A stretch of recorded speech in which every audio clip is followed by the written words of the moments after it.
All content is publicly sourced and used under the USA Fair Use and UK Fair Dealing Guidelines. The things I say are strictly my opinion.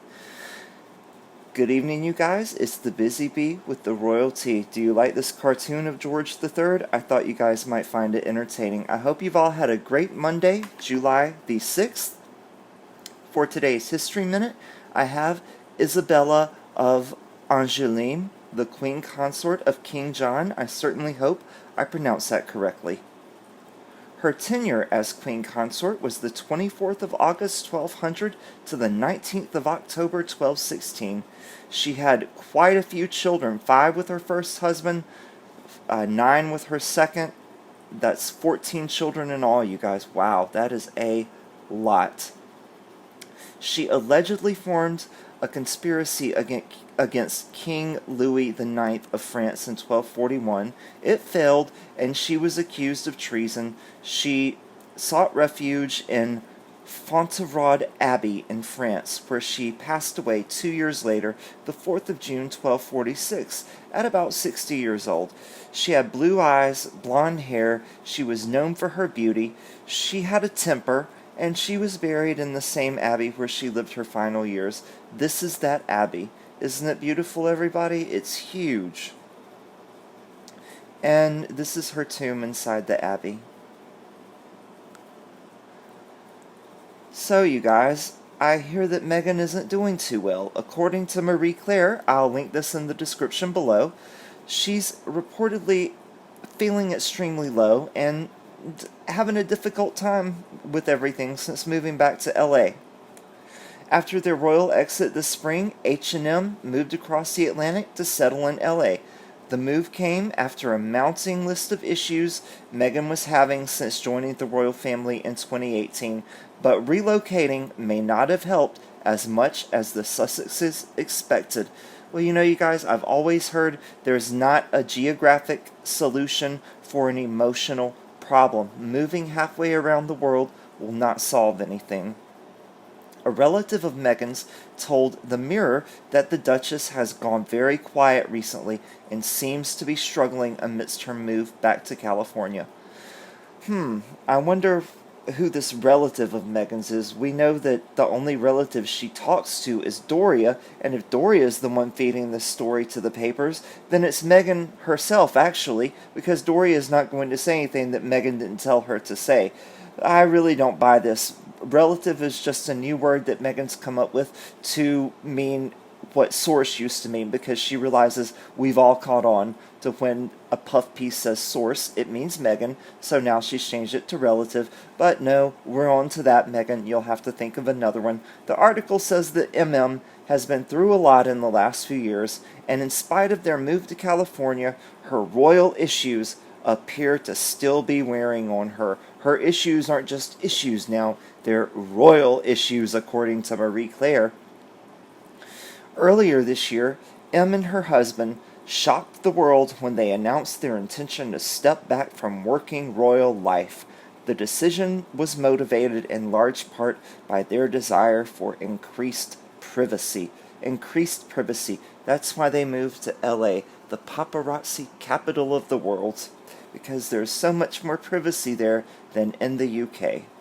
As part of their continued battle for privacy, the Sussexes have been battling the Mail Online and Mail on Sunday after they published part of a letter she wrote to her dad around the time of her wedding. Recent revelations made in the court documents apparently compounded the stress that she's feeling since going under the royal microscope, and she's reportedly struggling more than ever. Oh, poor her. This is a piece she wants us to feel sorry for her, so hence this piece coming out. She's gone very quiet. I think she is likely to be feeling extremely low and probably struggling, a relative told the Sunday Mirror. The legal battle and increased tension is created with the royals due to the information that's coming out has to be putting a lot of strain on them both. The relative who requested anonymity also weighed in on Harry's reported issues with the rest of the royal family. didn't put the rest of the article in here. Like I said, it'll be linked in the description below if you want to go take a look at it. The rest of the article just said that Harry was feeling low as well, and he especially was on June 21st, William's birthday. Like I said, this article is just a piece. Meghan wants us to feel sorry for her. Her and Harry are struggling, etc. Blah, blah. Feel sorry for Meghan. Feel sorry for Harry. Keep their name in the papers. This is all this article is trying to do. Another reason for her to get her name out there to the papers. A couple of comments from the last video. I thought Archewell was a brand of cookies. Brand of cookies. I wonder what the half-wit Harry flavor would taste like. Archewell sounds like something you put in your shoes to help with flat feet, Natalie Richter says. I responded, or to help with those awful bunions. Cassie says, I think Queen Victoria would have shut Harry and Meghan down. Oh, she absolutely would have shut them down. Meghan never would have been allowed into the family had Queen Victoria been around today. Sussex Royal now appears to be being run by the S House. Well, you guys, I crossed that out. I'm sure you know what it is because this is the third time I've had to record this video. YouTube didn't like the first two I recorded. I couldn't figure out what it was, so I'm just dotting all my I's and crossing all my T's. Peggy says, so they are buying themselves a job with Charles's money. No one will watch them, so they won't sell. Just saying. Buying a job. That's the strangest employment agency I've ever heard of, but they might want to give it a try. It's the only way they can get a job, paying the employer to hire them. And the app that Harry's going to start, since Meghan's not doing too well, she can be his first and only client.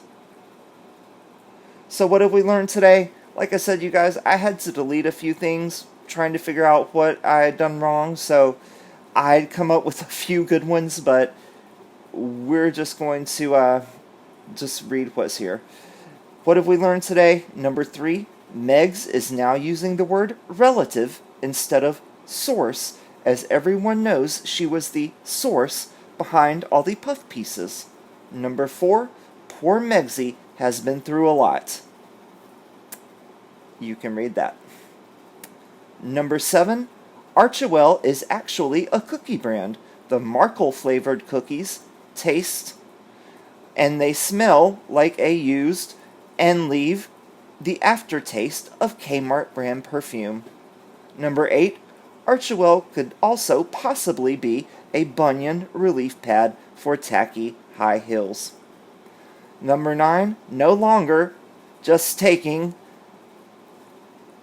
MM is running her charity from there now as well. Number 10, the Delirious Duo are setting up a new kind of employment agency. They pay the employers to hire them.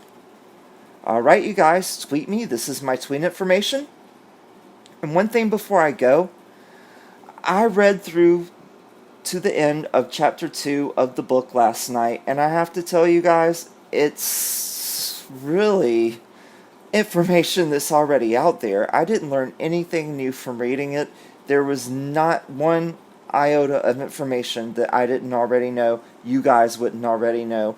I'll do a review on it if you would like me to, but I'm just telling you, it's not anything that you haven't already heard.